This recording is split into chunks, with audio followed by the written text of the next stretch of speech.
Just sign here, Ms. Bennett, the real estate agent smiled, sliding the final document across the table. I gripped my pen tightly, trying to steady my shaking hand. At 28, I was about to buy my fourth property, a luxury apartment building in downtown Seattle. But instead of feeling triumphant, my mother's words from 6 years ago echoed in my mind. You'll never own anything valuable, Sarah. Some people are just meant to be renters. The memory transported me back to that rainy Sunday afternoon in my mother's kitchen. 6 years ago. I'm thinking of buying a small condo, I announced during our weekly family lunch. I've saved enough for a down payment. The laughter started with my mother and rippled around the table. My sister Jessica nearly choked on her wine, while her husband Brad smirked behind his napkin. Oh, sweetie, Mom wiped tears from her eyes. With what money? Your little bookkeeping job barely covers your rent. I've been saving, I insisted. And I've started a side business doing financial consulting. Financial consulting? Jessica interrupted. You're just doing rich people's taxes. Mom reached across the table, patting my hand with condescending sympathy. Some people are born to own things, Sarah. Others, well, there's no shame in renting forever. Like father, Brad added, referring to my dad who'd left years ago, allegedly a failure at everything he'd tried. I pulled my hand away from Mom's. My business is doing well. I understand real estate investment and You'll never own anything valuable, Mom sneered, her amusement turning to anger. Stop embarrassing yourself with these ridiculous dreams. Look at your sister, she married well, lives in a beautiful house. That's how you get ahead. Brad's family money, you mean? I said quietly. The table fell silent. Jessica's face reddened while Brad suddenly found his plate fascinating. At least she's secure, Mom snapped. While you waste time with your little business schemes, playing at being an entrepreneur. Just like your father, all dreams, no substance. I stood up, my chair scraping against the floor. Thank you for lunch, Mom. I won't waste any more of your time. Sarah, don't be dramatic. But I was already walking out, their laughter following me like a bitter wind. What they didn't know was that my little business had already grown beyond tax preparation. I'd spotted a pattern in my wealthy clients' investment strategies. They were all rushing to buy properties in specific upcoming neighborhoods. So I started studying, learning, planning. That night, I sat in my rented studio apartment, surrounded by market research and investment proposals. My phone buzzed with a text from Mom. Hope you're not upset about lunch. Just trying to protect you from disappointment. Some people aren't meant for big things. Love you. I turned off my phone and opened my laptop. On the screen was an email from my biggest client. Sarah, reviewed your property investment strategy. Brilliant analysis. Would you be interested in managing some real estate investments for us? First project, converting an old warehouse into luxury lofts. My hands stopped shaking as I typed my response. I'm in. Over the next 6 months, I worked 18-hour days. My little consulting business expanded into property management. I learned every aspect of real estate investment, zoning laws, market trends, renovation costs. The warehouse project tripled my clients' investment. Word spread. More clients came. I started buying properties through my own company, Bennett Investment Group, big. Small properties at first, then larger ones. Each success built on the last. 1 year after that fatal family lunch, I moved out of my studio into the penthouse of my first apartment building. Now, sitting in this gleaming office about to sign for my largest acquisition yet, I couldn't help but smile. Because this building wasn't just any property. It was the missing piece in my carefully crafted revenge. Miss Bennett. The agent's voice pulled me back to the present. Is everything okay? I signed the papers with a flourish. Perfect. And please call me Sarah. We'll be doing a lot more business together. As I walked out of the office, my phone buzzed. A notification from my banking app. Purchase complete. Oakwood Heights Properties. My mother's building complex was now mine. She just didn't know it yet. 3 weeks after purchasing Oakwood Heights, I sat in my penthouse office reviewing the complex's financial records. What I found was worse than expected. Mom and Jessica, who managed the property for the previous owners, had run it into the ground. Unpaid maintenance bills, skipped safety inspections, and questionable accounting practices littered the files. They'd been pocketing repair fees while leaving the buildings to deteriorate. Classic mom, taking shortcuts while preaching about proper success. My intercom buzzed. "Ms. Bennett? Your sister is here regarding the Oakwood Heights management position. Send her in." I turned my chair toward the floor-to-ceiling windows, hiding my face. Jessica strutted in, designer heels clicking against marble floors. She hadn't recognized my company name on the meeting request. Bennett was our father's surname, which she'd abandoned years ago for our stepfathers. "I'm here about the property manager position," she announced, confidence oozing from every pore. "Though I don't see why it's necessary. I've been managing Oakwood Heights for years." "Yes," I swiveled to face her.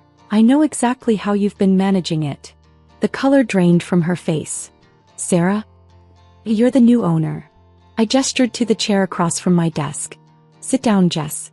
We need to talk about the $300,000 in maintenance fees that never resulted in actual maintenance." She collapsed into the chair, designer purse clutched like a shield. "That money went to emergency repairs dash." "Really?" I slid photographs across the desk. "Because these show severe code violations.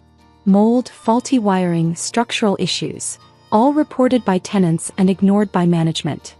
Those repairs would have bankrupted us," she protested. "No, they would have cut into your shopping budget." I pulled out more documents. Bank records show the maintenance fees being transferred to your personal account. "Care to explain?" "Mom approved all those transfers," she said. "Mom doesn't own the building anymore." "I do." I leaned forward. "And unlike the previous owners, I actually check the books." Tears welled in her eyes, her go-to manipulation tactic. "You can't fire me. Mom and I need these jobs. Actually, I already have. Security is waiting to escort you out." I pressed the intercom. "Oh, and Jess? Expect a call from our legal team about the misappropriated funds." As security led her away, my phone lit up with Mom's name. I let it ring. She could wait until tomorrow when she'd receive her own surprise. That evening, I reviewed the new property management contracts. My team would take over operations next week, starting with comprehensive renovations. The tenants deserved better than my family's negligence. A notification popped up on my screen. "Mortgage transfer complete, Riverside Estate." I smiled. Mom's precious mansion, the symbol of her proper success, was now under my company's control. She just didn't know it yet. Tomorrow would be interesting. My assistant entered with a stack of papers. "The bank finished processing the other properties, Ms. Bennett. You now own all of their mortgages." Perfect timing. I signed the final renovation approvals. "Schedule the building inspection for Monday. And make sure all residents receive notice about the upcoming improvements. Even your mother's penthouse unit? Especially her unit." I stood up, walking to the window. It's time she learned what real property management looks like. The city lights twinkled below, each one representing a dream someone told me I couldn't achieve. But tomorrow would bring a different kind of illumination, the kind that comes with realizing your worthless daughter now owns everything you thought she never could. The next morning, I arrived at Oakwood Heights early. From my car, I watched Mom march into the management office, designer handbag swinging like a weapon. Right on schedule. 5 minutes later, my phone exploded with calls and texts. "What is this letter? Call me immediately. Your sister told me everything." I waited another hour before walking into the building. Mom was still there, pacing the lobby, face flushed with anger. She froze when she saw me. "You," she hissed. "You're behind this?" I smiled, adjusting my suit jacket. "Behind what, Mom? The notice about new ownership? The maintenance inspection schedules? Or the mortgage transfer notification you probably received this morning?" "All of it." She thrust a handful of papers at me. "This company, Bennett Investment Group, they bought everything. The building, the mortgages, even my house. How dare they dash?" "I dare quite easily," I interrupted. "After all, I own the company." The papers fluttered to the floor as her hands went limp. "What? Remember when you said I'd never own anything valuable?" I bent down, collecting the scattered documents. "Funny how things work out." She sank onto a lobby chair, designer outfit suddenly looking cheap under the fluorescent lights. But your little tax business grew up." I handed her back the papers. "Just like I did. though you were too busy mocking my dreams to notice. So what now? Her voice trembled. You'll throw us out?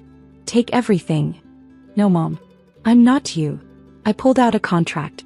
I'm offering you and Jessica a chance to keep your homes with conditions. She snatched the document, eyes scanning frantically. Repayment plan. Maintenance compliance. Financial oversight. You'll pay back every dollar you stole from maintenance fees. Both properties will undergo complete renovations at your expense. And you'll take property management courses if you want to keep working here. This is extortion. This is business. I stepped closer. You taught me that some people are born to own things. Turns out you were right. I was born to own everything you thought I couldn't. Tears formed in her eyes, real ones this time, not the manipulative kind Jessica had perfected. Sarah, we're family. Family. I laughed softly. Family supports each other.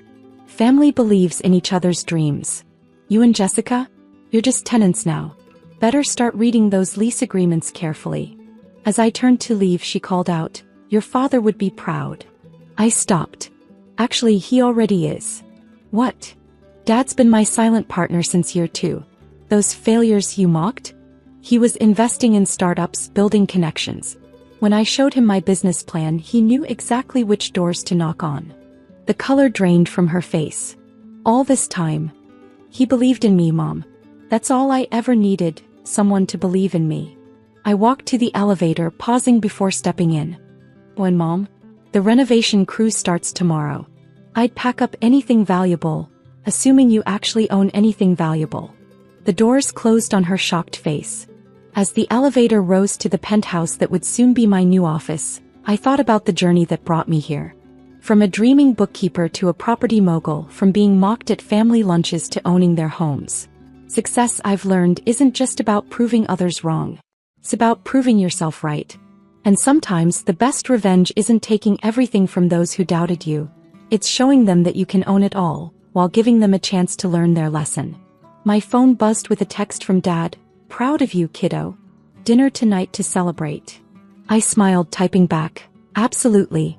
My treat. I own this restaurant now too.